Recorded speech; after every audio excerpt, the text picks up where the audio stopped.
오늘 예수님의 사역을 통한 교훈 13번째 말씀을 우리 함께 보도록 하겠습니다. 오늘 서론을 간단하게 보고 본론의 말씀을 두 개의 대지로 나눠서 함께 말씀을 보도록 하겠습니다. 서론입니다. 예수님의 순환에 대한 계시를 지난주에 16장에서 처음 하셨습니다. 예수님이 그 내용이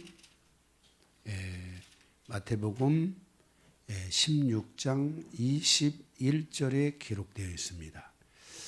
예수님이 이 순환에 대한 설교를 하셨는데 그 순환에 대한 말씀을 하셨는데 그 안에는 세 개의 복음의 핵심이 그곳에 담겨져 있습니다.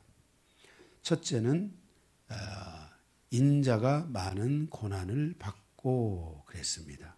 거기 21절에 보면은 인자가 많은 고난을 받게 될 것이다 그랬습니다.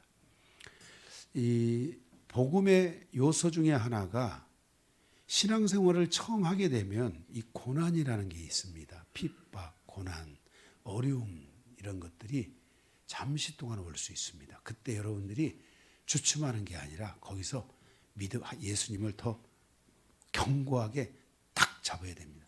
어차피 여러분들이 거기서 공격을 받아도 나가면 공격이 없냐? 그게 아니라 나가면 이미 나온 걸로 생각하고 얘네들은 그냥 알아서 딱 묶어놓습니다. 공격을 안 받는 게 아니라 이미 묶어놓기 때문에 자기들 마음대로 하는 거예요. 그런데 내가 하나님 앞에 나오니까 내가 사단이가 나를 결박해놓은 줄 알았는데 그 결박을 탁 끊고 하나님 앞에 가려고 하니까 줄이 팽팽해지잖아요. 그렇게 하니까 사단이가 그 줄을 당기는 거예요. 그때 여러분들은 주의 말씀으로 성령의 검으로 그 줄을 탁 끊어버려야 됩니다. 그래야지 여러분이 여기 밀려가지고 세상으로 다시 톡 가버리면은 사단이는 그러면 그렇지 지가 어디 가겠어 하면서 우리를 더 이제 결박하기 시작하는 거예요. 그래서 고난이 있다는 걸 알아야 돼요. 여러분이 신앙에 처음 오면은 여러분의 인생에 고난이 있잖아요. 이 고난을 십자가로 다 몰고 가는 시간이 있어야 돼요.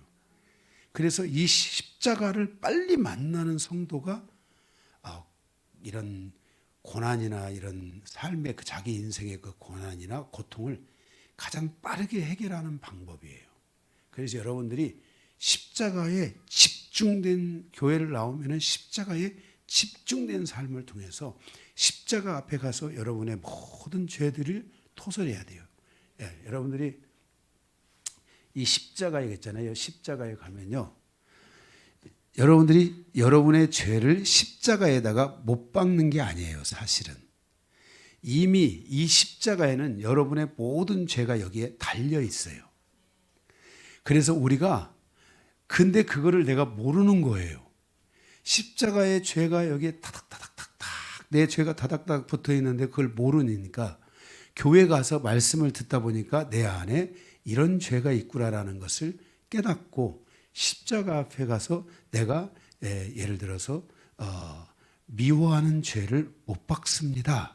이렇게 하는데 이미 미워하는 죄가 있어요, 없어요? 있어요. 그런데 미워하는 죄를 내가 십자가에 못 박습니다 라고 말하는 것이 토설이에요. 그런데 십자가에 가서 보니까 내 이미 미움은 예수님이 십자가에서 죽으실 때 나의 미움은 십자가에 이미 못이 박혀져 있었던 거예요. 그래서 신앙생활은 십자가에 집중하며 자기 자신의 것들을 토설하고 버리고 회개하는 시간을 많이 가져야 돼요. 그래서 이게 여러분에게 토설이 많이 되면 될수록 내 십자가에서 이제 나의 모든 죄가 태워지고 사라지는 거예요. 여기 붙어 있어요, 여기에. 그런데 이게 내가 토설할 때 이게 내 마음에서 사라지니까 십자가에서도 사라지는 거예요, 이게. 그래서 여러분의 죄가 도말돼야 되고 소멸되고 태워져야 돼요. 사라져야 돼요. 그래서 내 인생이 예를 들어서 30년을 살았다. 30년을 산 만큼에 대한 그 십자가를 빨리 내가 만나야만이 여러분의 삶에 있어서 십자가가 이제 풀어질 때 그 십자가 안에서 내가 내 안에 있는 미움도 죄도 이런 많은 죄들을 다 토해낼 때 비로소 내가 내 자신이 연약해지기 시작하고 비워지기 시작하면서 십자가에 죽는 거예요. 그래서 두 번째 보면은 우리는 예수님도 장로들과 대제사장들과 서기관들에게 버림받았다라는 말인데 예수님은 무슨 뭐 버림받을 분이세요? 근데 왜 버림받으셨는가? 그것은 예수님이 우리 인간의 죄를 대신하여 가지고 가셨기 때문에 그 고통 때문에 버림받으신 거예요. 예수님은 스스로도 절대로 버림받으시지 않을 수 있는 분이세요. 그런데 그가 버림받는 여정을 간 것은 우리가 버림받아야 되기 때문에 우리를 구원하기 위해서 우리가 세상으로부터 사람들로부터 버림받아진 수밖에 없는 존재인데 나를 자유케 하고 나를 건지기 위해서 그 스스로가 그 버림받음의 길을 선택하여 가신 거예요. 이게 죽음이에요. 죽기까지 가셨다. 빌립보서에서는 어디까지 갔어요? 내가 죽기까지 갔다. 이렇게 했어요. 죽기까지 복종했다. 그래서 예수님이 십자가에서 죽으시고 거기 달리시고 죽으시는 장면, 무덤에 묻혀서 장사하는 장면은 매우 중요한 거예요. 그것은 나의 모든 죄와 나의 모든 악에 대한 것들을 가지고 완벽하게 죽으셨다. 그러니까 이제 뭐밖에 없는 거예요? 나의 몸이 부활해야 한다는 것은 거룩한 몸의 부활이에요. 회복의 부활이에요. 과거에 내가 지었던 모든 인생의 삶에 30년, 50년, 60년 살면서 지었던 모든 죄가 예수의 십자가와 함께 완전히 장사되고 내가 이 사실을 믿고 십자가에서 예수님을 내가 내 모든 죄를 다 아뢰고 거기서 토설하고 버리고 회개한 사람은 예수와 함께 이제는 십자가에서 달리시고 죽으시고 무덤까지 가서 자기가 장사된 거예요. 영이 죄를 짓는 사람은 없어요. 나의 정신적인 세계나 또 나의 육체가 죄를 짓는 거지 영이 죄를 짓는 것은 아니에요. 그런데 그 모든 것을 이제 다 우리의 몸으로 정신세계로 지은 것이 무덤으로 들어가서 거기서 부활한다라는 것은 이제 하나님이 나를 나의 몸과 정신의 세계 나의 모든 것을 다 용서하시고 성결케 하신다. 거룩하게 하신다는 거예요. 그래서 여러분들이 교회에 와서 거듭나야 돼요. 이 거듭난다라는 것은 영이 거듭난다는 게 아니라 나의 정신적 세계와 몸이 하나님이 이제 새롭게 인정하시는 상태로 거듭나야 돼요. 그것은 내 행위가 아니고 그것은 예수 그리스도의 이미 십자가에 나의 모든 죄가 다 어떻게 되어 있다? 여기에 기록되어 있다는 걸 알아야 돼요. 여러분들이 오늘부터 그걸 못 보신 분들 십자가, 나의 십자가를 보지 못하신 분들은 여러분들이 여러분의 십자가 앞으로 가서 그곳에서 죄를 토설하기 시작해 보세요. 토설하고 회개하기 시작해 보세요. 그러면 십자가에 나의 죄가 있다는 걸 알고 그 십자가에 있는 이 죄가 이제 예수의 십자가와 함께 태워지고 사라지고 도말돼요. 죄가 없어지는 거예요. 그래서 우리는 죄를 가지고 하나님 나라에 가는 게 아니라 죄를 다 버리고 하나님 나라에 갈 수 있어야 돼요. 그게 예수님의 십자가의 사건이에요. 그리고 예수님께서 장사되었다가 3일 만에 어떻게 하셨어요? 부활하셨어요. 오늘 이 변형산에서 예수님이 보여주신 것은 뭐냐면 바로 그 부활의 몸을 보여준 거예요. 내가 죽은데 내가 이제 죽을 것이다. 그런데 너희는 부활의 몸을 못 받지 않느냐? 내가 이 변형산의 사건은 특별한 사건이 아니에요. 예수님의 부활의 몸을 보여준 것에 불과한 거예요. 그런데 그 부활의 몸을 보니까 빛났던 거예요. 여러분도 이렇게 예수를 잘 믿고 십자가 사건이 여러분 안에 풀어지고 십자가를 만나고요. 여러분이 마음으로부터 정신적인 모든 세계로부터 이제 죄에 대해서나 여러분 앞에 있는 그동안에 있었던 많은 묶임과 아픔과 고통과 이런 것들로 자유케 되잖아요. 제일 먼저 뭐가 일어나냐면요, 얼굴빛이 빛나기 시작해요. 왜냐하면 하나님의 성경은 뭐라고 하냐면 하나님의 영광의 빛 영광 가운데 가장 기초적인 단계의 영광이 뭐냐면 하나님의 얼굴빛을 나에게 이렇게 비춰주는 거예요. 그 영광에서, 하나님의 영광은 해석이 안 되는데 그 영광은 여러 레벨이 있다고 볼 때 그 중에 가장 근접한 초기적 영광이 뭐냐면은 얼굴이 변해요. 그래서 예수 믿고 얼굴이 쫙 변하기 시작하고 편안해지기 시작하고 정말 이렇게 그렇잖아요. 그러면은 지금 하나님이 나에게 그 얼굴빛을 비춰주시고 있구나. 이제 나의 이 몸에 드디어 서광이 비춘다. 빛이 비추고 있는 거예요. 그래서 여러분들이 오늘 서론에서 보는 이 복음의 이 세 가지, 내 인생에 예수님도 고난을 받았는데 여러분의 인생도 이미 고난이 있었잖아요. 그 고난을 가지고 어디로 가셔야 되냐면 십자가에 가서 이제 다 토설하고 회개하고 버리고 내려놓는, 내가 이 세상에 대해서는 더 이상 묶여있지 않겠다, 얽매이지 않겠다 하는 이 마음을 가지고 여러분들이 하나님 앞에 쭉 가서, 그리고 여러분들이 자유로운 영혼으로 태어나기 위해 거기서 이제 내 자신을 다 죽이는 거예요. 응? 무덤 앞으로 가는 거예요. 무덤 앞에 가면 그 사람, 무덤 앞에 간 사람들이 있어요. 죽은 사람들이 있어요. 죽은 사람들은 어떤 특징이 있죠? 말이 없어요. 왜 그러세요? 그래도 네, 그래요. 원래 제가요. 말이 없어요. 튕기는 게 없어요. 반발이 없어요. 이렇게 말이 없는 상태가 될 때 드디어 이제 주님의 말씀이 그의 육체와 그의 정신의 세계에 말씀이 임하는 거예요. 이 말씀이 임하면서 이 몸과 정신의 세계가 성결케 되고 거룩하게 되고 하나님의 말씀에 반응하는 상태가 되는 거예요. 이게 신앙의 아주 초기에 일어나는 현상인데, 이게 어떤 분은 그 순간적으로 딱 일어나는 분들이 있어요.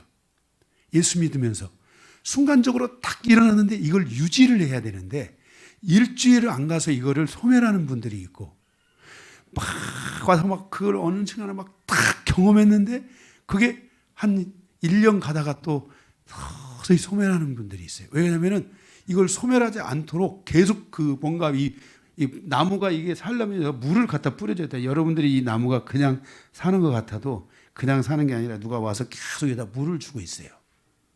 이게 물 주는 작업들을 계속 물을 뿌려주고 그 영혼들이 계속 그 영혼의 그 아름다운 그 주님을 향한 그 영혼의 상태가 계속 이게 금방 시들지 않도록 계속 그 작업을 교회가 해줘야 돼요. 그것을 해주기만 하면은 성도들은 자기 안에 주님으로부터 이 십자가의 죽음과 함께 내 인생의 고난, 이것들은 이제 다 죽었다. 이제 다 끝이야. 주님 앞에 나오면 여러분의 인생의 과거의 모든 삶은 다 끝내야 돼. 아멘. 그리고 여러분들은 새로운 모습으로 가야 돼. 일터도 새로운 모습, 가정도 새로운 모습, 교회도 새로운 모습, 어디를 가든지 여러분들이 새로운 모습으로 가셔야 되는 거예요.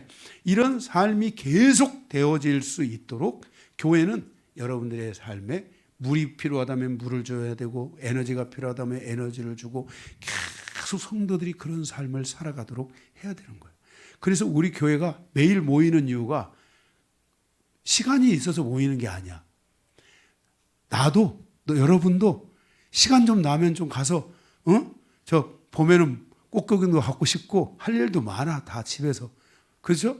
그런데도 불구하고 나와서 하는 이유는 이게 뭐냐면 이제 이 새로운 우리 인생에 묶었던 때들을 좀 싹 벗겨내고 하나님의 은혜로 계속 충만한 상태를 통해서 이걸 가지고 계속 유지하고 더 확장되고 더 성장되게 시켜서 이걸 가지고 가정으로 돌아가고 일터로 돌아가고 삶으로 돌아가면서 내가 이제는 그리스도인으로서 합당한 정상적이고 풍성한 그리스도인의 삶이다라는 것을 보여줄 수 있어야 돼요. 거기서 부흥이 시작되는 거예요. 아멘. 네. 이러한 예수님의 십자가의 이 사건은 오늘 이 변형산의 사건을 통해서 우리에게 보여주고 있는 것은 십자가의 사건은 십자가를 예수님이 가지시고 인간의 모든 질고와 고통을 무거운 것들을 다 가지고 예수님이 지금 십자가로 계속 가시는 거야. 그래서 십자가에 가서 죽으시는 거야. 예수님께서 말씀하시는 게 내가 너희들의 모든 질고를 다 치고 십자가에서 죽을 것이다. 그런데 부활할 것이다. 그 부활의 모습을 변형산에서 보여주고 계시는 거예요. 그 부활하신 분이 누구냐? 부활하신 분이 누구냐? 그런데 그 부활하신 몸을 입고 있는 예수님 앞에 지금 누가 있어요? 모세와 엘리야가 있는 거예요. 그런데 여기서 이단이 발생해요. 뭐 모세는 어쩌고 저쩌고 뭐 엘리야가 뭐 어쩌고 저쩌고 뭐 해가지고서 막 그렇게 해요. 하나 어려울 것 없어요. 제가 이것에 대해서는 여러분들에게 이미 마태복음에서도 말씀드렸지만 13절에 뭐예요? 제자들이 예수의 말씀하신 것이 누구예요? 그게 세례 요한이에요. 그게 예수님이 지금 세례 요한을 만나서 세례 요한도 지금 순교를 당했잖아요. 순교를 당했는데 그가 이제 하나님의 낙원에 이른 거 아니겠어요? 부활의 몸을 가지고 있는 거 아니겠어요? 그래서 같은 부활의 몸을 입고 만난 거예요. 만나서 있는데 그게 누구냐? 여자 초막 셋을 짓고 막 베드로가 설레발을 치고 난리를 피고 막 그렇게 하잖아요. 그렇게 하니까 예수님이 구름 가운데 덮으시고 내 사랑하는 아들이다 했는데 그 세례 요한이 누구냐라고 보니까 그게 바로 엘리야가 누구냐 하고 보니까 그게 바로 세례 요한이다. 결국은 뭐냐? 세례 요한이 예수님을 위해서 먼저 와서 길을 예비하잖아요. 그 하나님 나라의 길을 이제 완성시키고 이룰 분이 누구다? 예수님이다라는 것을 제자들에게 보여주고 있다는 것을 기억해야 돼요. 이게 오늘 말씀은 어려운 말씀이 아니에요. 그래서 우리가 오늘 봐야 될 정말 이 서론을 통해서 우리가 마음에 다시 한번 다져야 될 것은 십자가가 없는 부활은 없다. 십자가가 없는 강요와는 없다. 나의 십자가가 있어야 돼요. 내 인생, 내가 주님이 졌던 고통의 십자가, 나의 고통의 십자가가 있어야 돼요. 그 십자가를 다 태워야 돼요. 그곳에 있는 나의 모든 것들을 토설하고 회개하면서 다 태워나면서 그것이 다 태워질 때 미움도 태워지고 아픔도 태워지고 고통도 태워지고 죄도 태워지고 다 태워질 때 우리는 비로소 주여 이제는 당신 뜻대로 하옵소서. 이제는 나로 살아가지 않고 주님으로 살아가겠사오니 나를 완전히 여기서 박살내소서. 그래서 자기를 죽이는 거야. 자기를 죽일 때 거기에서 옛 자아가 죽고 새로운 자아, 새로운 그리스도를 형상을 닮은 새로운 강요한이가 거기서 탄생하는 거예요. 아멘. 이게 신앙생활의 서론이야. 이게 신앙생활에서 이루어져야 될 기초 중에 기초. 교회 나가면 이것부터 집중하는 시간이 있어야 돼요. 그러면서 여러분들이 이제 부활의 몸을 가지고 아멘. 그 부활의 몸이 누구예요? 이제 하나님의 자녀인 거예요. 그래서 여러분들이 부활 신앙을 갖고 살아요. 이제 부활절 돌아오잖아요. 부활절 기념예배가 돌아오는데 그게 바로 뭐냐면 부활의 신앙이라는 것은 영의 부활을 말하는 게 아니야. 영은 원래가 죽는 존재가 아니야. 몸의 부활을 말하고 있다는 거 성경은. 아멘. 그래서 여러분들이 이런 게 우리가 인생을 살다가 죽어도요. 주님 앞에서 걱정 하나 하지 않을 것은 다 우리 몸은 부활하는 거야. 주님은. 그런 믿음을 계속 확신시키고 나는 죽어도 다시 살아난다. 이런 것들을 여러분들이 기억하시고 나를 위해 십자가를 져주신 주님을 향해서 감사하고 아멘. 예수의 십자가의 죽음이 나의 죽음이요 예수가 나의 고통이 예수의 고통이었으니 하나님이 이제는 내가 내 인생의 여정에 모든 고통을 토설하고 회개하오니 진정으로 주님 안에 자유케 되소서. 여기에서 희년이 일어나는 거야. 완전한 회복. 여기서 완전한 회복, 완전한 것들이 다시 이제 잃었던 것들을 다시 돌려주시는 이 은혜가 여기서 일어나는 거예요. 여기서 여러분들이 이러한 은혜들이 우리 안에 있고 이런 것을 위해 기도하는 정말 그런 그 은혜를 향해 그런 하나님의 질서를 향해서 놓고 이제 강하게 기도하면서 가야 돼. 네? 정말 땡깡 기도가 아니라 확신 기도로. 너희는 하나님의 은혜의 보좌 앞에 담대히 나갈 자다. 그런 담대함의 기도들이 여러분 안에 회복되시기를 축복합니다. 네. 자, 그러면 오늘 이제 17장 십자가의 여정을 앞두고 두 번째 순환을 선포하시는 과정을 통해서 주시는 교훈은 무엇인가? 두 가지 말씀으로 나누어서 보도록 하겠습니다. 첫 번째는 변형산 사건을 통해서 주시는 교훈이고 두 번째는 귀신 들린 아이를 통해서 주시는 교훈이에요. 첫 번째, 변형산 사건을 통해서 주시는 교훈. 그 두 가지가 있는데 변형산 사건을 통해서 주시는 교훈 두 가지. 첫째는 변형산 사건을 통해 보여주신 예수님의 실체 보고요. 두 번째는 변형산 사건의 해석에 대한 것을 좀 보도록 하겠습니다. 변형산 사건을 통해 보여주신 예수님의 실체는 뭐였어요? 예수님의 모습은 부활하신 모습. 단순해요. 성경은 어려운 게 아니에요. 우리가 너무 이상한 사람들이 성경을 너무 어렵게 해석을 하니까 이 성경이 어려워지는데 여기서의 예수님의 모습은 실체적인 모습은 바로 부활하신 몸의 모습을 보여주고 있다는 거예요.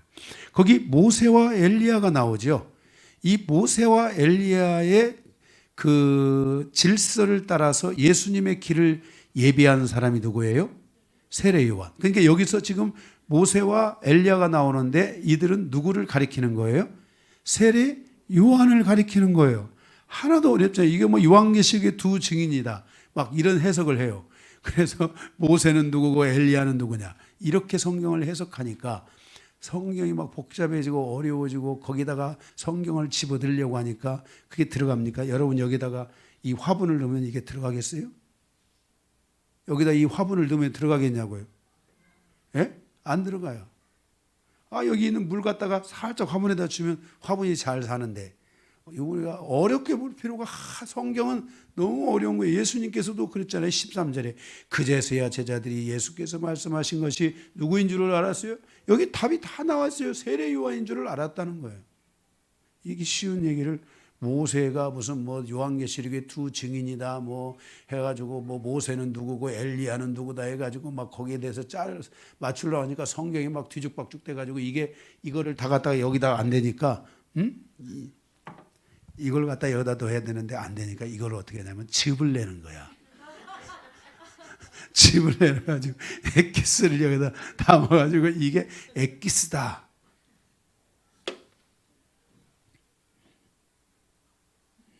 성경은 옆에 얘기하세요. 성경은 어려운 것이 아닙니다. 네. 하나님께서 그의 백성들에게 그의 자녀들에게 말씀을 주시는데 그 성경의 말씀을 주시는데 말씀이 어려우면 성도들이 그 말씀을 가까이 할 수 있어요? 없어요? 없어요. 근데 우리가 성경을 너무 어렵게 풀다 보니까 성경이 어려운 것처럼 느껴지는 거예요. 그런데 성경을 쉽게 풀고 성경 말씀대로 풀기 시작하면 성경은 너무너무나 쉽다는 것을 알게 돼요. 성경은 난해 구절이 없어요. 많은 사람들이 제가 우리 지금 창세기서부터 요한계시록까지 강의를 하고 있는데 제가 해석을 못하고 난해 구절로 간 성경 구절이 있어요, 없어요? 없어요. 난해 구절이 없어요, 성경은. 근데 성경을 다 안 보니까, 그거 부분적으로만 보니까 성경이 난해 구절이 있는 것처럼 보이지, 성경을 가면 하나도. 자, 다시 한번 여기 변형산이 어려운 책이 아니지, 어려운 내용이 아니라서 여러분들에게 제가 너무 쉽게 얘기하려고 하는 거예요. 예수님의 실제적인 모습은 어떤 거? 부활하신 모습. 그 다음에 2절, 3절에 모세와 엘리야는 누구? 세례 요한. 그 다음에 8절에 그래서 누구만 보였어요? 나중에 보니까 예수님만 보이는 거예요. 이 9절에서 13절, 오늘 여러분들이 보신 9절에서 13절, 17장 9절에서 13절에 보면 모세와 엘리야는 곧 세례 요한인 것을 보여주고 있죠. 제가 이 말씀은 말라기 4장 5절 6절을 통해서도 세례 요한이 바로 이 엘리야가 말라기가 예언한 그 모세와 엘리야의 성정을 가지고 오는 분이 누구다? 세례 요한이다. 그가 누구의 길을 예비하러 오셨다?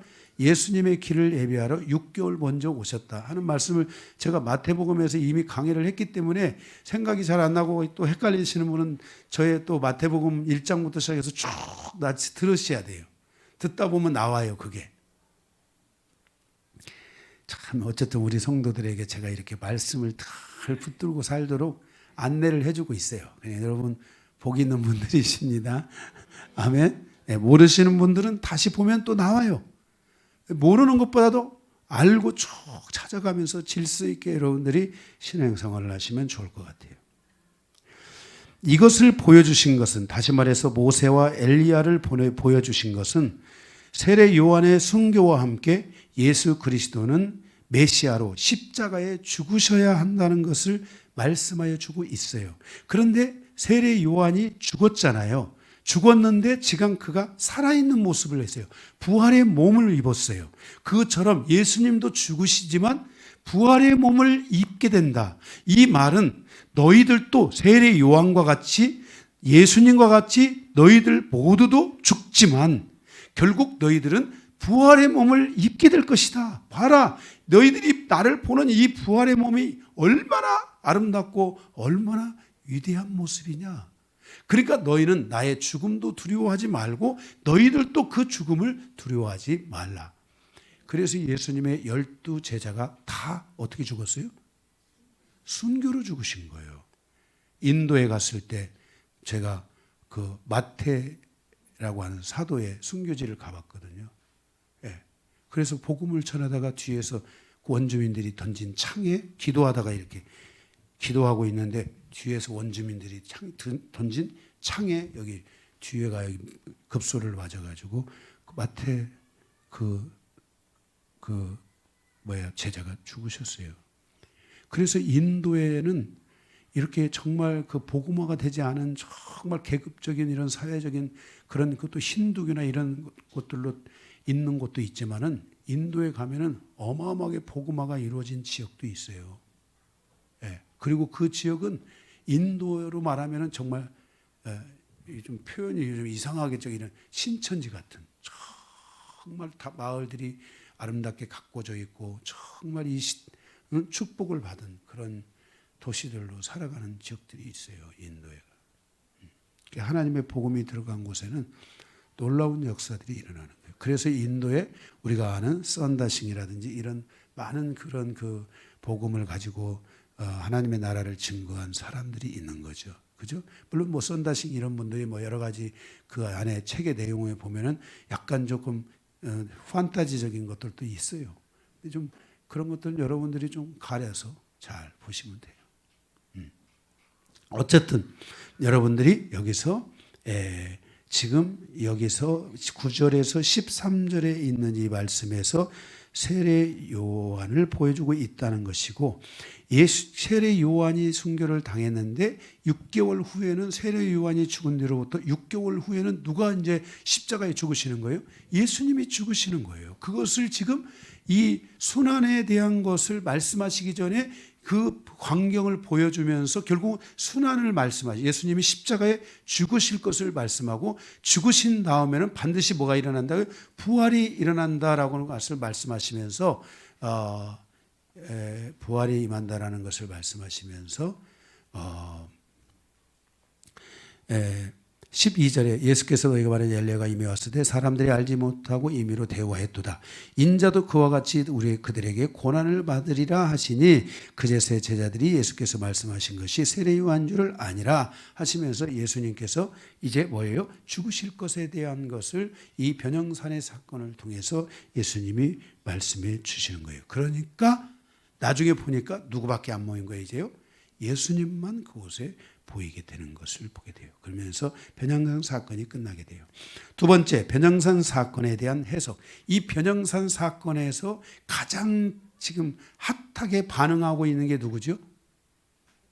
예수님의 제자 중에 베드로가 지금 가장 거기에 대해서 밀착하며 반응을 하고 있어요. 그래서 사도 베드로가 이 변형산의 사건을 베드로후서 1장에 이 내용을 기록해요. 베드로후서 1장 12절에서 21절까지에 있는 말씀을 가지고 이것을 거기에다가 기록하면서 이 내용을 가지고 그것을 통해 깨달은 그 변형산의 사건을 통해서 베드로가 깨달은 내용을 이 베드로후서 1장 12절에서 21절에 기록한데 우리가 오늘 이 변형산 사건에서 사도 베드로가 깨달은 것 그것이 무엇인가를 우리가 같이 우리가 해석하며 은혜를 받기 원합니다. 오늘 이 내용이 중요한 내용입니다. 거기 가보면 이 베드로후서 여러분들이 책갈피를 이렇게 좀 해놓으시고요. 베드로후서 1장을 가보시면은 베드로후서 1장 거기 12절에 보면 12절에서부터 이 내용이 21절까지 연결돼서 이 말씀에 대한 해석을 주고 있는 것을 보게 돼요. 12절에 이러한 진리를 알고 그 진리에 진리에 서 있는 진리 가운데로 살아가는 진리 가운데 있는 그래서 우리가 진리에 서 있으면서 항상 진리 안에 진리의 말씀이 생각나는 삶을 살아야 된다. 그래서 우리는 이 진리에 대한 체계를 좀 갖출 필요가 있다. 왜? 이런 거에 혼돈을 일으키면 안 된다라는 걸 말씀하시면서 12절에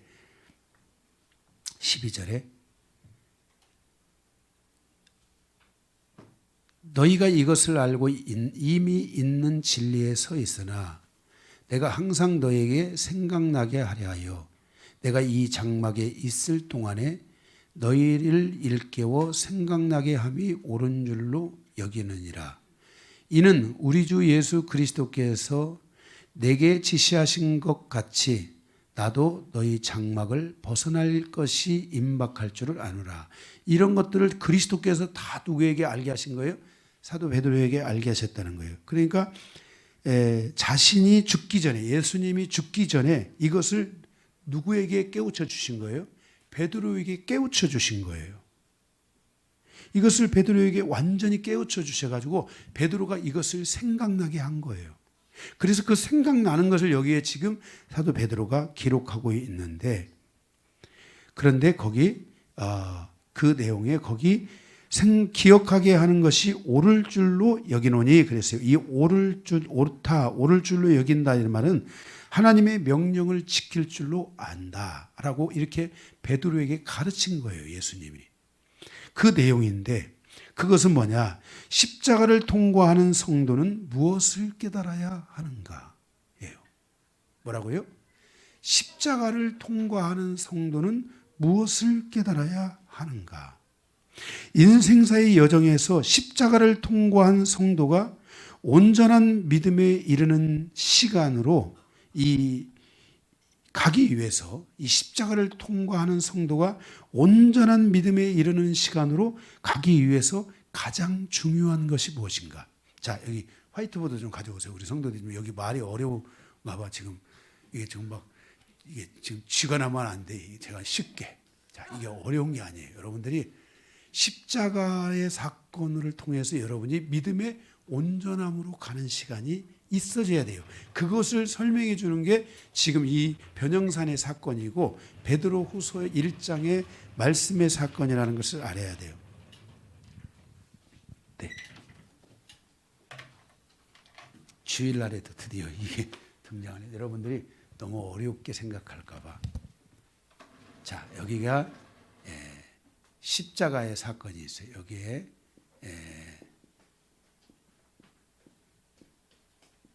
이 파리오가 여기 달렸죠 지금. 여기 이렇게 십자가 사건이 있는데, 자 여기에 강요한이 드디어 이 십자가를 향해서 갔어요. 여기 여러분들이 여기 이름을 붙이세요. 이렇게 강요한만 달리지 말게 하고 여러분도 다 달려야 되지 않겠어요? 그죠? 자, 이렇게 십자가를 통과한 성도가 이제 우리가 가는 것은 여기 십자가에 머물러 있으면 안 되잖아요. 그래 안 그래요?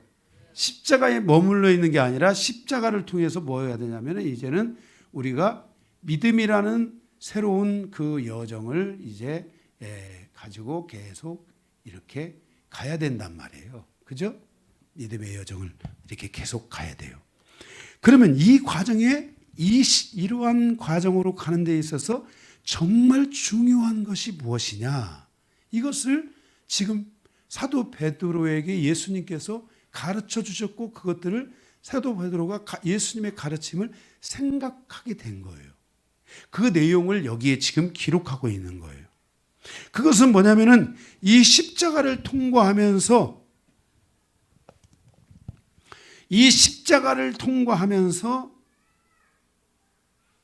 나의 인생의 여정에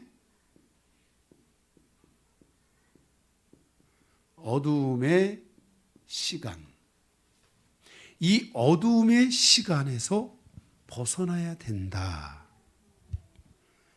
이것을 우리에게 계시해 주고 있는 사건이 변형산의 사건이고, 이 사건에 대한 주님의 해석이 특별히 누구에게, 특강으로 베드로에게 있었다는 거예요. 너희 인생의 이 어두움의 시간을 너희는 벗어나야 된다. 너희 인생에서 어두움과 아픔과 고통의 시간은 이제 이 십자가와 함께 벗어나야 된다라는 것을 말씀해 주시면서 예수님이 거기 14절에 이는 우리 주 예수 그리스도께서 내게 지시하신 것과 같이 나도 나의 장막을 벗을 날이 임박할 줄 아는, 십자가의 죽음이 임박한 줄을 알미라. 내가 힘써 너희로 하여금 내가 떠난 후에라도, 내가 십자가에서 죽은 후에라도 어느 때나 이런 것을 생각나게 하려 하노라. 그러니까 예수님의 이 십자가에서의 이 사건, 이거는 결국은 십자가의 사건은 모든 사람이지만은 결국은 이게 누구의 사건도 될 수 있는 거예요? 베드로의 사건도 될 수 있는 거예요. 그러니까 십자가의 사건은 단순히 예수님이 나를 위해서 십자가에서 죄를 위해 죽으셨다 하는 것만으로 그렇게 도배를 해버리기에는 예수님의 십자가의 사건은 너무나 큰 사건이란 말이에요. 그건 그렇게 가벼운 사건이 아니라는 거예요. 그것은 베드로의 삶을 혁명시키는, 베드로의 존재를 혁명시키는, 이제 베드로가 어부가 아닌 하나님의 완벽한 사도로서의 여정을 가게 하고 그가 세계를 변화시키고 유대인들을 변화시키고 예루살렘을 변화시켜야 될 이제 새로운 리더십이 이 속에 담겨져 있다는 거예요. 그것이 무엇이냐? 그것을 이제 내가 십자가에 죽은 뒤에 너희들에게 다 너희들이 생각하기를 원하고 이것들이 너희에게 생각되어지기를 내가 원하노라. 이 계시는 16절. 우리 주 예수 그리스도의 능력과 강림하심을 너희에게 알게 한 것이 교묘히 만든 이야기를 다른 것이 아니오. 예수님이 십자가에 죽으시고 강림하시고 이제 다시 오시겠다고 약속하신 이 모든 사건들, 십자가의 사건으로부터 다시 오실 예수님의 사건은, 그거는 누군가를 교묘하게 빠뜨리기 위해서 교묘한 이야기, 지어낸 그런 이야기가 아니고, 우리는 그의 크신 위엄을 친히 보았다 그랬어요. 그건 뭐예요?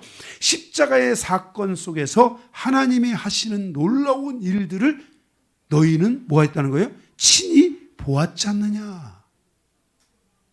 이게는 본 사건이에요.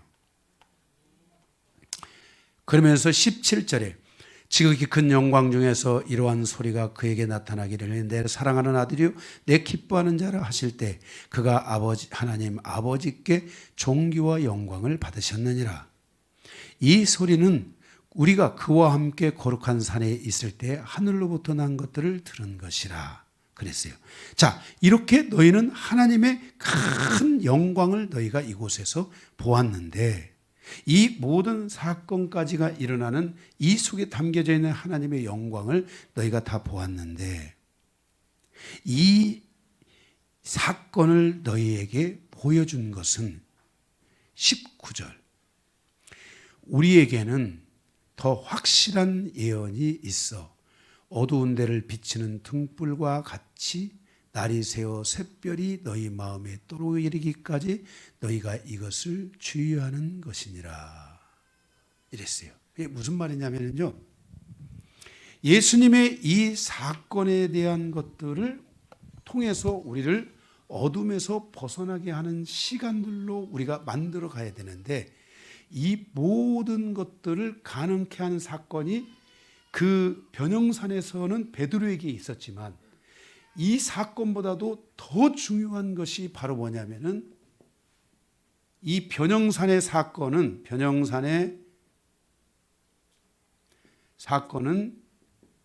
베드로의 사건인데, 이것보다도 더 강력하고 중요한 사건이 있으니, 그것은 바로 뭐냐면 하나님의 말씀의 은혜가 너희 마음에 오는 것이다, 이렇게 말씀을 하고 있는 것이에요. 그러면 여러분이 말씀에서 집중해야 될 것은 하나님의 말씀에 이 변형산보다도 훨씬 강력한 이 어둠을 통과하는 계시가 있다는 거예요. 우리 인생의 어두움을 통과하는, 이 십자가를 통과하는 강력한 계시들이, 변형산에는 베드로는 변형산의 사건을 주셨지만 우리에게는 뭘 주셨다? 하나님의 말씀을 주셨다는 거야. 그러니까 여러분의 인생이 이 어두움으로부터 벗어나서 믿음의 온전함으로 가고 하나님의 새로운 역사를 가져오는 삶으로 가기 위해서 너희는 무엇을 해야 되냐면 말씀에 집중해야 된다. 그러므로 주의 종은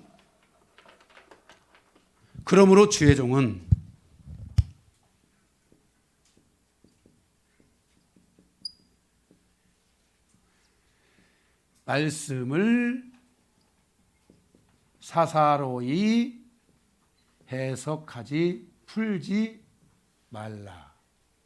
왜?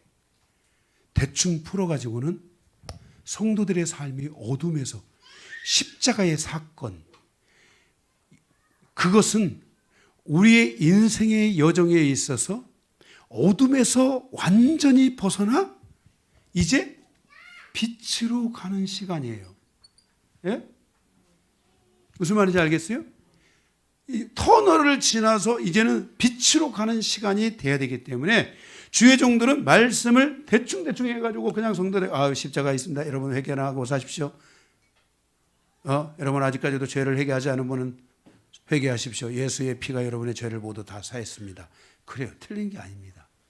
근데 그것만으로는, 그렇게 간단하게 하는 것만으로 모든 걸 하고 팩트 끝을 내버린다, 피니쉬를 해 끝내버린다면 성도들의 삶은 이 십자가의 사건이 그냥 죄나 하나 용서받는 사건 이렇게 끝나는데, 그게 아니라 이 십자가의 사건이 성도에게 어둠의 시간을 완전히 벗어나서 빛으로 가는 새로운 소망, 믿음의 완전함의 시간으로 가는 것이 돼야 된다는 거예요. 그래서 주의 종은 말씀을 사사로이 풀 것이 아니라 예수님이 마음에 올 때까지 기다리라. 그래서 설교의 진정한 설교의 정의는 내게 오신 예수님을 전하는 거예요.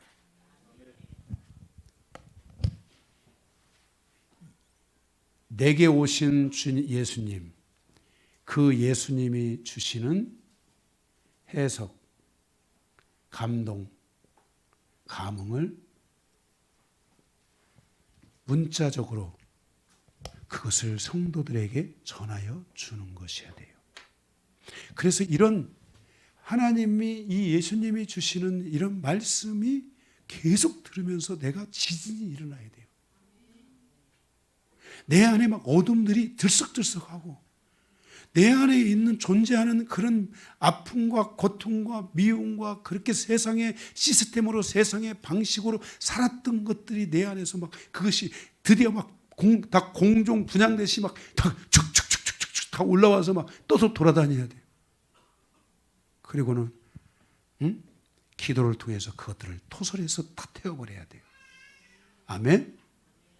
이것들을 기도로 쭉 하면서 여러분이 아팠다면 여러분만 아픈 게 아니라 여러분이 누군가를 아프게 했다는 사실을 알아야 돼요. 우리는 내 아픔만 생각하지 내가 누구 아프게 한 건 생각 안 해요.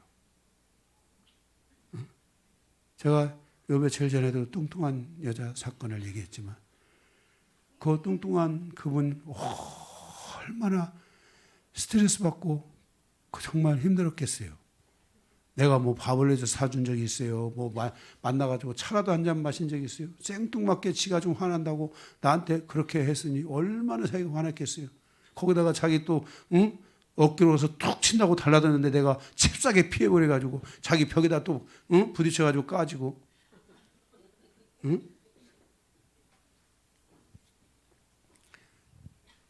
우리 삶에 내가 아픔이 있었다면 나는 다른 사람에게 얼마나 많은 아픔을 주었는지에 대해서 우리는 다 이 십자가의 사건을 통해 태우고 지우고 그래서 여러분들이 진짜 여러분들이 주님이 주시는 말씀을 들으면은 이 말씀이 들을 때 이게 나의 심장을 와서 찌르는 거야. 나의 육체를 찌르는 거야. 나의 정신적 세계를 찌르는 거야. 나의 마음을 찌르는 거야. 찌르니까 거기서 그게 툭 튀어나오는 거지. 야, 말씀이 나를 향해서 하는 것이구나. 그래서 말씀을 여러분들이 10번씩 들으면은요, 기도가 절로 되게 돼 있어요. 기도하지 않으면 안 되겠다. 응? 그래서 기도하고 마고 싶은 마음이 올라오는 거야. 이런 것들이 우리 교회는 지금 여러분도 있지만 초기에 한 10년 정도 됐을 때 한 10년 정도까지는 그냥 주일날 예배를 드리면서 성도들이 막 다 뜨고 막 다 폭발하고 다 울고 불고 난리가 아니었어요. 우리 교회는 예배를 드리면서도 늘 울었어요. 그래 안 그래요? 내가 뭐 우리 내가 설교자라는 얘기가 아니야. 이게 설교 얘기가 아니고 이 주님이 이 베드로에게 주셨던 이 변형산의 사건이 베드로는 말하기를 이것이 말씀의 은혜 안에 있다. 이거는 더 강력하다. 이때 이거하고는 비교가 안 되는 강력하다. 자기 존재를 혁명시키고 새롭게 했던 이 변형산의 사건이 자기에게 있었지만은 이것과 비교 안 되는 강력한 이 우리를 혁명을 시키는 우리를 변화시키는 우리가 이 어둠에서 완전히 탈출해서 빛으로 믿음으로 충만케 가는 이 모든 은혜들이 말씀 안에 있다. 그러니 이 말씀을 듣는 성도들은 강요한의 설교를 듣는 게 아니야. 전 겸손해서 제가 여러분에게 다 말씀드리지만 겸손하려고 하는 얘기가 아니에요. 진짜 저는 이런 감동을 줄 수 있는 그릇이 되지도 못해요. 제가 오직 주님께서 어디까지 올 때까지 너희 마음에 올 때까지 기다리라 해서 저는 계속 주님이 제 마음에 오시기를 기다린 거야. 제가 서재에서 7년 동안인가는 그냥 밖으로 안 나왔어. 24시간을 있은 거야. 그리고 제가 비타민 D가 부족할까 봐 얼굴이 뜨기 시작하니까 비타민 D가 부족할까 봐서 제가 그 장안공원에 그 축구장 있잖아요. 거기에 제가 거기서 지하에서 나와가지고 거기를 쭉 가가지고 거기서 제가 햇볕을 제가 거기서 멍 때리면서 축구하는 거 이런 거 보면서 멍 때리면서 주여 나에게 햇볕을 주옵소서. 제가 축구 보러 간 게 아니라 햇빛 받으러 간 거예요. 햇빛 받으러 30분에서 1시간. 그리고 앉아가지고 거기에 서거나 앉아가지고 거기서 햇빛을 쬐는 거야. 이렇게 30분, 1시간 햇빛 쬐고 아유 다 됐네 들어가야지. 들어가가지고 제가 이 생활을 7년인가를 진짜 거의 7년을 했을 거야. 아마 8년, 7년 거의 그런 시간들을 햇볕 받는 시간 이외에는 제가 계속 거기서 저의 삶의 모든 것들을 다 드리면서 이렇게 가는 시간이 있어요. 제가 이렇게 지금 지상에 이렇게 나온 시간이 얼마 안 됩니다.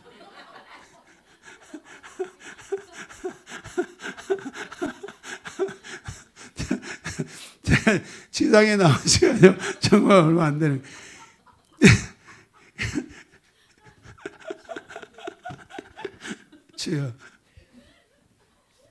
제가 이 방송을 보다 보니까 제가 웃는 게 이상하게 웃더라고. 그래서 제가 웃는 것도 요즘 절제를 좀 해야 되나. 어쨌든 여러분들이 이 말씀의 사건, 이 말씀의 사건 안에 십자가의 사건, 변형산의 사건, 부활의 사건, 변화의 사건, 우리를 정말 새롭게 하는 사건이 이게 이 말씀 안에 있다는 거예요. 그래서 여러분들이 이 말씀을 통해서 말씀을 깊이 마음으로 가져오는 습관들을 갖고 그러면서 여러분들이 이 여러분의 어둠의 시간이 십자가와 함께 다 통과하도록 더 이상 하나님의 자녀로 살며 정말 예수 20년, 30년 묻었는데 여전히 가슴 아프게 살고 여전히 고통 중에 살고 여전히 정말 은혜보다는 정말 저 죽일 놈 이렇게 살고 이런 것들 다 졸업하고 우리 영광교회 하나님이 보내주셨다는 것은 이런 거 다 졸업하기 위해서 보내준 거야. 어? 요즘 우리 김영산 집사님이 믿음이 좋아지셔가지고 집에서 생활하는 게 달라지셨대. 아니 저희 노영 양반이 무슨 달라지게 믿음이 좋아 더 얼마나 더 좋아지려고 저러시는지 모르겠어. 어? 그런데 달라지고 있다는 거야. 우리 교회가 그래도 이렇게 이 역할을 해줘서 너무 감사해. 어? 우리 방상덕 집사님이 요즘 하늘을 날고 다니시. 어? 얼마나 은혜가 충만하신지. 응? 원래도 은혜가 있었지만은 요즘은 마음의 근심 걱정이 싹 사라지고 오직 예수님 붙잡고 그 가시는 거야. 너무너무 감사하잖아. 우리 삶에 이런 것들이 이게 벗어나야 돼. 이게 쭉 해서 어디로 가는 거야? 빛으로. 드디어 강요한이 지구멍에 볕들 날이 오다. 이렇게 우리의 삶이 이렇게 와서 여기가 내 삶의 인생의 실패는 여기로 끝나겠다. 앞으로는 내가 모든 삶에 있어서 승리하는 삶, 성공적인 삶. 정말 내가 이제는 다른 사람을 축복하는 삶으로 가겠다 하는 이 여정에 대한 이야기들이 말씀에 있으니까 말씀에 좀 더 깊이 집중하라. 그것을 우리에게 사도 베드로는 말씀하여 주고 있는 것입니다. 이것이 변형산 사건을 통해서 주시는 교훈입니다. 좀 저쪽에다 갖다 주세요. 네. 두 번째, 귀신 들린 아이를 통해서 주시는 교훈입니다. 두 가지가 있는데 14절에서 27절까지 있는 말씀이죠. 첫 번째 가로 1번 주님의 십자가 여정의 가장 중요한 핵심은 뭐냐? 믿음이라는 거예요. 저 십자가를 통과할 때 여러분에게 뭐가 탁 튀어나와야 되냐면 이 마음에 뭐가 탁 와야 되냐면 믿음이 탁 와야 돼. 상처, 영적 묶임 막 이런 게 오면 안 돼. 십자가를 탁 통과하는 순간 여러분들에게 딱 보면은 믿음이 있어야 돼. 제가 요즘은 제가 이제 시간이 없어서 못 가는데 전에 좀 시간이 있을 때는 대한수도원이라고 저기 강원도 아니, 강원도가 아니라고 어디 철원 쪽에 거기 대한수동원에 거기 제가 가끔 가서 기도를 하고 왔어요. 거기서 거기 바위에 예? 강원도인가요? 네. 그렇군요. 맞습니다. 네. 저 강원도 분이라. 네. 네. 그래서 제가 거기에 가가지고 이 바위에 앉아가지고 기도를 하고 그랬는데 거기 이제 가서 기도를 하는데 어느 날 하루 한 목사님이 선교사님인데 쉬시러 오셨대요. 가지고 어디가 아프시대요. 그래서 제가 이 하루살이도 안 되는 제가 가서 어디 아프신데 제가 기도라도 좀 해드릴까요? 제 옆방에 계셨는데 하도 아파하시길래 그랬더니 이분이 목사님 그렇게 해주시면 고맙지요. 그래서 제가 그분의 가슴에다가 대고 손을 툭 하고 얹었는데 이분의 믿음이 산만한 믿음이야. 산 아시죠? 산 같은 믿음을 가지고 계세요. 그래서 제가 거기서 회개하면서 목사님 제가 어리석었습니다. 제가 회개합니다. 제가 목사님의 가슴에 손을 대는 한 목사님의 가슴에 큰 믿음이 있는 것을 제가 봤는데 제가 이 빨대로 좀 싹 빨아서 가져가도 괜찮겠습니까? 그랬더니 목사님 재미있으셔. 다 가져가시오. 자, 하나님의 섭리가 있었던 거예요. 그래서 제가 기도하면서 하나님 이분의 믿음을 나에게 다 주시고 나도 이분과 같이 믿음을 갖고 살게 해주시고 정말 내 인생의 마지막 순간까지도 믿음을 사도 바울이 믿음을 지킨 것처럼 나도 이 믿음을 지키고 예수 믿는 사람은 믿음으로 시작해서 어떻게 끝나야 된다고? 믿음으로 끝나야 돼. 믿음으로 시작해가지고 시험으로 끝나고 믿음으로 시작해가지고 망하는 걸 끝나고 믿음으로 시작해가지고서 나는 그냥 상처로 끝나고 이러면 안 돼. 예수 믿는 사람들은 믿음으로 시작했으니 믿음으로 끝나야 돼. 할렐루야. 자, 옆에 얘기해 주세요. 믿음으로 시작했으니 믿음으로 끝내십시오. 믿음으로 끝내야 돼. 믿음으로. 오직 믿음으로 살다 믿음으로 끝내. 믿음이 더 충만해져. 그래도 이분의 그 믿음을 제가 이렇게 탁 타왔는데 이게 우리가 이 십자가의 여정을 통과하면서 바로 우리에게 강력하게 와서 이 마음에 이 믿음은 어디에 기록되냐면 마음에 기록되는 거야. 영에. 믿음이 마음에 꽉 새겨져야 돼. 그래서 여러분 제가 여러분들에게 이렇게 손 이렇게 살짝 해서 하잖아요. 정말 제가 부탁드리고 싶은데요. 손을 딱 댔을 때 여러분의 이 마음에 믿음이 쫙 느껴지기를 원해요. 이제 우리 교회도 이게 여기 와서 새로운 분들이 이 지금 은혜가 시작되고 있다고 봐요. 이 은혜가 시작돼야 돼요.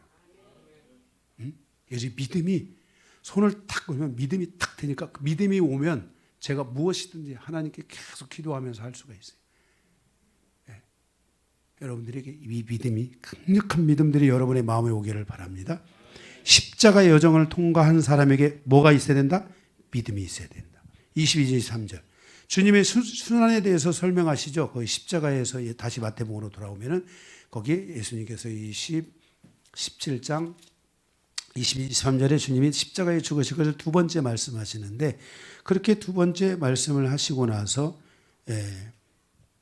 십자가를 통해서 제자들의 믿음이 견고하게 세워지기를 원했지만 23절 맨 마지막에 제자들이 매우 뭐였어요? 근심하더라. 제자들에게 믿음이 온 것이 아니라 뭐가 왔어요? 근심이 온 거야. 근심이 옴으로 해서 주님께서 이 제자들을 보시니까 이 제자들이 근심이 오면 안 되겠다 해서 주님이 그 전에 주님이 뭘 하시냐면은 바로 귀신 들린 아이를 치유하면서 주님이 베드로 제자들에게 말해 이 믿음이 작은 자들아. 그러니까 그러면서 주님이 믿음이 강력해져야 된다는 것을 말씀해주고 있는 것이에요. 14절에서 21절에 보면 거기 귀신 들린 아이죠. 여기 이 15절 주여 내 아들을 불쌍히 여기소서. 그가 간절로 심히 고생하여 자주 불에도 넘어지고 물에도 넘어지는지라. 그때 주님의 제자들에게 데려왔는데 주님의 제자들이 치료를 못한 거예요. 근데 주님이 와서 이게 탁 하니까 주님이 치료가 되는 거예요. 그래서 제자들이 와서 또 그냥 가만히 있어야 되는데 와서 또 물었어요. 왜 우리는 안 됩니까? 그랬더니 주님이 대답이 뻔하지. 믿음이 적은 자들아. 그런데 예수님 믿음이 적으니까 예수님이 십자가에서 죽으실 것을 십자가를 통과할 때 놀라운 믿음의 역사, 새로운 믿음의 완성으로 가는 여정, 빛으로 가는 여정들이 열려야 되는, 정말 이 예수님이 십자가를 통과하는 순간 모든 예수를 믿는 사람들의 삶에 뭐가 오는 거야? 빛이 오는 거잖아. 그런데 오히려 근심하게 되는 일들이 생겨지고 있는 것을 보여주고 있다 이 말이에요. 왜 믿음이 없는가? 믿음에 대해서, 삶에 대해서 자꾸만 혼란스럽고 왜곡하고 이런 것들을 의심하기 때문이에요. 십자가에 대한 정확한 깨달음이 없기 때문에 믿음이 성장하지 못하는 거예요. 여러분들이 여기 믿음 성장이 잘 안 되는 분들은 다른 거 없어요. 십자가에 대한 지금 이해도가 떨어지는 거예요. 진정한 자기 십자가에 대한 체험들이 없는 거예요. 그러니까 십자가의 사건을 통과하면 모든 것이 다 새로워지는 거야. 그런데 십자가에 대한 체험들이 부족한 거예요. 주의 말씀을 깊이 깨닫지 못하면 믿음의 성장이 이루어지지 않아요. 주님의 말씀이 깨달아지지 않는 사람들은 믿음에 온전하게 정착시킬 수가 없어요. 결국 믿음은 하나님의 믿음이고 하나님의 믿음을 가져야 믿음의 역사들이 일어나는데, 은사를 보면 고린도전서 12장의 은사를 보면 처음에 두 구에는 지혜의 말씀과 지식의 말씀과 그 다음에 뭐가 나와요? 믿음이 나와요. 이게 말씀이 돼야지 믿음이 되는 거예요. 믿음이 없는 자들은 하나님의 말씀을 가까이 하라. 믿음은 뭐 한다? 말씀을 들음으로써 생긴다. 그러니까 처음에 두 개가 말씀이고 그 다음이 지혜의 말씀, 지식의 말씀, 이 두 개의 말씀이고 그 다음에 믿음이 나오잖아요. 믿음의 역사의 근거가 말씀이라는 것을 깨달아야 돼요. 그래서 여러분들이 말씀에 좀 깊이 집중해야 돼요. 제가 지금 제 자신의 삶에 대한 목회를 큰 사이즈를 떠나서 제 삶에 대한 이런 정말 감사와 영광과 이런 모든 은혜를 보고 살아가는 삶의 모든 저의 축복의 은혜는 말씀에 있는 거예요. 말씀이 나를 쳤어요. 말씀이, 하나님의 말씀이 오한마로 치듯이 이 말씀이 나의 가슴을 쳤어요. 그런데 이 마음이 얼마나 단단한지 깨지지 않는 거예요. 그래서 오한마로 치시는 거예요. 이 말씀이 나를 치는데 드디어 이 가슴이 말씀의 오한마를 받고 쩍 하고 갈라지는데, 그때부터 말씀을 대하는데 이 말씀이 나의 눈물이 되고, 이 말씀이 나의 영광이고, 이 말씀이 나의 즐거움이고, 이 말씀이 나의 소망이고 희망이고, 이 말씀이 나의 위로가 됐어요.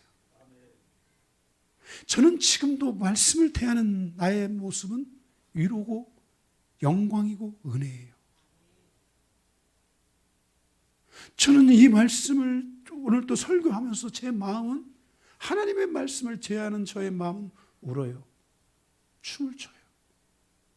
제 마음에 있는 눈물이 보이시나요?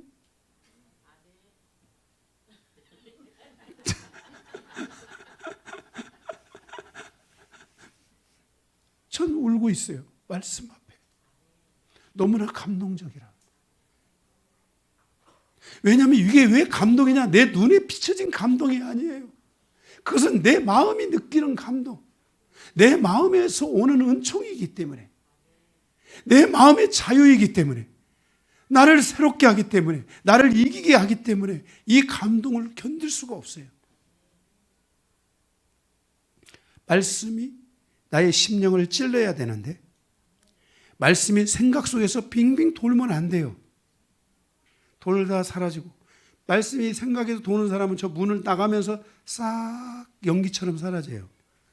말씀이 여기서 이렇게 도는 사람들은 나가면서 싹 사라져요. 그분을 제가 책망하려는 게 아니라 이분들은 이렇게 사라지는 것을 경험하는 분들은 뭘 해야 되냐면은 말씀이 나를 좀 찌르게 해달라고 기도해야 돼요. 저 오한마로 쳤다고 했잖아요. 주님이 내가 오한마로 나를 치겠습니까? 주님의 말씀이 오한마가 나를 치는 거예요. 그런데 그때 저 밑에서 절망하고 있던 내가 거기서 다시 발로 탁 차고 슉 올라갔어요. 그때부터 저는 더 이상 절망하지 않았어요. 여러분의 인생에 절망을 경험하신 분들이 계시죠? 어쩌면 지금 절망스럽게 느끼는 분도 계시죠? 하나님의 이 말씀으로 나를 찔러달라고, 하나님의 이 말씀으로 나의 심령을 부숴달라고, 내 마음이 이 말씀을 느끼고 이 감동이 내게 느껴지고 이 은혜가 내게 느껴지라고 여러분들이 그것을 위해 기도하세요. 그래서 여러분들이 그 안에서 믿음이 오기 시작하면, 믿음은 전진성이 있다고 했잖아요. 믿음이 오기 시작하면 믿음은 우리 안에서 계속 전진합니다. 여러분들이 신앙생활을 잘못해서 1년 전진하다가 푸르르르 꺼져가지고 30년 동안 신앙생활을 엉망으로 사신 분들이 있어서 그렇지, 이게 진짜 여러분들이 믿음의 전진이 오게 되면 에녹이 300년을 그냥 동행한 게 아니에요. 사도 바울이 죽을 때까지 믿음을 지킨 게 그냥 지킨 게 아니에요. 말씀의 힘 그 자체예요. 그래서 여러분들이 이것을 믿으시고 여러분들이 이런 은혜를 갈망하면서 살면서 말씀의 확신이 곧 믿음의 확신이라는 것을 여러분들이 가지시고 계속 그것들을 여러분들이 수집하고 기억하고, 그리고 뭐예요? 3가지가 있죠? 추론하고, 말씀이 그러한가? 말씀이 정말 그러한가? 그리고 여러분들이 그게 의심이 되면 하나의 말씀이라도 좋아. 이 말씀을 놓고 3박 4일이라도 한번 기도해봐. 읽어가면서 이 말씀대로 될 줄 믿습니다. 하나님 이 말씀대로 될 줄 믿습니다 하고 3박 4일 하기 싫으면 1박 2일이라도 한번 해보세요. 어떤 일이 일어나는지. 나는 해본 사람이야. 이 말씀이 정말 그러한가 해. 나는 그걸 해본 사람이야. 그런데 나는 내 해본 경험에 의하면 진짜 이게 있더라고. 그게. 그래서 귀신 들린 아이를 통해서 주시는 교훈, 그것은 뭐냐면 예수님이 십자가에 죽으시는 사건으로 가는데 그때 제자들의 믿음이 거기서 충만하지를 못하고 믿음이 자꾸 식어져가고 믿음에 의심이 생기기 시작한 거야. 예수님이 지금 십자가에 죽으신다는 말을 한 번 하고 또 이제 2번째 해야 되는데 제자들이 이 말을 하면 죽을 것 같아 지금. 그러니까 지금 주님께서 가다가 그 한 아이를 고치면서 그것을 통해서 제자들이 무엇을 깨닫게 하면 그 자신들 안에 믿음이 없다는 것, 믿음이 적다는 것을 가르쳐 주신 사건이 이 아이의 치유 사건이에요. 예? 그러니까 이 치유 사건을 통해서 우리는 우리들의 자신도 믿음이 참 우리도 나는 있는가 없는가를 믿음이 내가 작은 것은 아닌가, 이런 것들을 돌아보면서 정말 우리가 믿음을 위해서 좀 기도하는 시간들이 있어야 된다는 거예요. 마지막으로 2번째 22절 20절 죄가 없으신 예수님의 여정. 여기 예수님께서 여기 세금을 내라는 장면이 있잖아요. 여기 2가지가. 첫째, 세금을 내신 이유. 예수님이 세금을 내신 이유는 뭐냐? 예수님께서 십자가의 여정을 가시는 것은 잡범이 아니라 중죄를 담당하는 십자가의 형벌을 가고 있어요. 죄가 없으신 예수님께서 십자가를 향하여 갈 때, 예를 들어서 자 거기 그 누구지? 예수님을 십자가에 죽이라고 했던, 아니 빌라도가 예수님을 향해서 죄가 없다고 했잖아요. 했어요, 안 했어요? 그런데 만약에 예수님이 세금 안 낸 것이 탄로되면 뭐라고 했을까요? 저것이 세금을 안 냈느니라. 그러면 이게 중죄야, 가벼운 죄야? 가벼운 죄야. 예수님은 누군가가 세금 안 내는 걸 가지고 얽으려고 했는데 그것을 사단이 이용하면 예수님이 십자가의 빌라도 앞에 갔을 때 저것이 세금을 안 냈느니라, 이 죄가 혹시라도 사단의 역사 안에 드러날까 봐 예수님은 철저하게 잡범이 아니라 중범자로 십자가에 돌아가셔야 되기 때문에 예수님이 세금을 낸 거예요. 예수님은 하나님의 아들이기 때문에 세금을 안 내도 돼. 여기 그 얘기가 있잖아. 아들은 세금을 내, 안 내? 안 내. 안 내도 되지만 낸 거예요. 두 번째, 유대인들 가운데 단 한 명의 영혼이라도 돌아봐야 할 자가 있다면 그들이 예수님 때문에 그 세금 안 내는 것 때문에 시험 드는 사람도 있잖아. 가벼운 것 때문에도. 그죠? 예수님은 그 누구도 시험에 들지 않도록 하기 위해서 세금을 내신 거예요. 예수 귀신 들린 아이를 통해서 주시는 두 번째, 첫 번째 교훈은 십자가의 여정에 믿음이 필요했다는 것. 주님, 두 번째는 죄가 없으신 주님의 여정에서 이 세금의, 작은 세금의 문제마저도 소홀히 하지 않고 한 영혼을 구원하고 그리고 그 주님이 가셔야 될 그 아버지의 사명을 완벽하게 완수하시기 위해서 그것마저 하나도 주님은 챙기고 가시고 있는 것을 보여주고 있는 것입니다.